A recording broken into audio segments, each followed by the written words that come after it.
Hello বন্ধুরা, তোমাদের সাথে শেয়ার করছি চিলি চিকেন।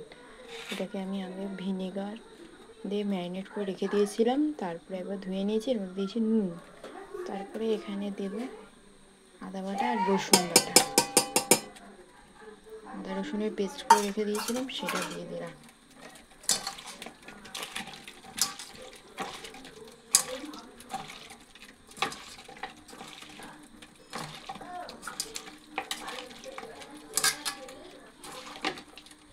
হ্যালো বন্ধুরা, এখানটায় আমি বানাচ্ছি আজকে চিলি চিকেন বানাবো, তো তার জন্য আমি এটাকে ম্যারিনেট করে রেখে দিয়েছি। এর মধ্যে ভিনিগার দিয়ে আমি অনেকক্ষণ ম্যারিনেট করে রেখে দিয়েছিলাম, তারপরে এর মধ্যে মাখবার সময় দিয়েছি নুন, চাট মশলা, গোলমরিচের গুঁড়ো, লঙ্কা বাটা, আদা রসুন বাটার পেস্ট, আর দেওয়া হয়েছে একটা ডিম, একটু সোয়া সস, একটু টমেটো সস, আর দিয়েছি এর মধ্যে অ্যারারুট। মেখে আমি এটা এখন রেখে দিয়েছি।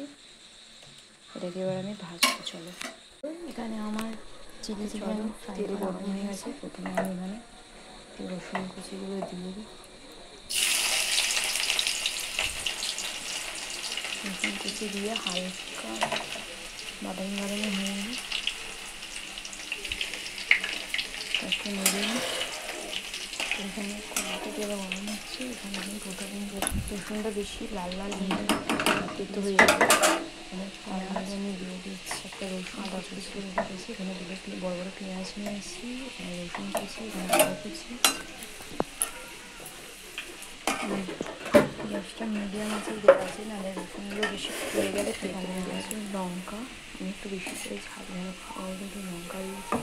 আর এখানটা আছে কতটা বুঝতে পারছি আমি না, তবে খুব সুন্দর বাদামি বাদামির মতো এটা ভাজা হয়েছে আমার রসুনটা। তো এর মধ্যে এখন আমি দিয়ে পেঁয়াজ কুচিগুলো।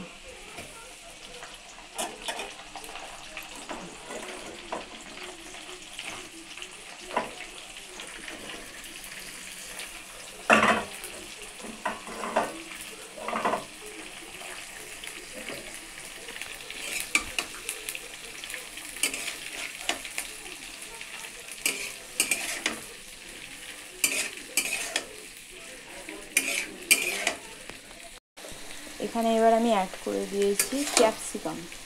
পেঁয়াজটা একটু হালকা হালকা ভাজা ভাজা হয়ে গেছে, এর মধ্যে দিয়ে দিয়েছি পেঁয়াজটা ভাজাটা দিয়ে এত সুন্দর গন্ধ বেরোচ্ছে। ক্যাপসিকাম দিয়ে দিয়েছি,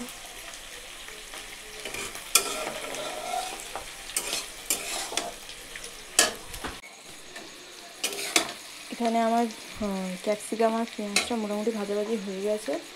এবার আমি দিয়ে দেবো এখানে কেটে রাখা লঙ্কা। যে যেরকম ঝাল পছন্দ করো সেরকম ঝাল দিও, আমি একটু ঝাল বেশি পছন্দ করি, আর চিলি চিকেনে একটু ঝাল ঝাল বেশি ভালো লাগে, তাই একটু আমি বেশি করেই লঙ্কাটা দিয়েছি। আমি এখানে চিলি সস, সোয়া সস আর টমেটো সস দিয়ে দিয়েছি, দেখতে অনেকটা এরকম এসছে। যেহেতু আমি এটা রুটি বা পরোটার সাথে এটা সার্ভ করবো, তো একটু মাখা মাখা হবে এটা।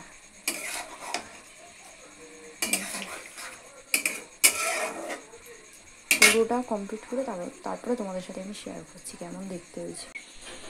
তো এই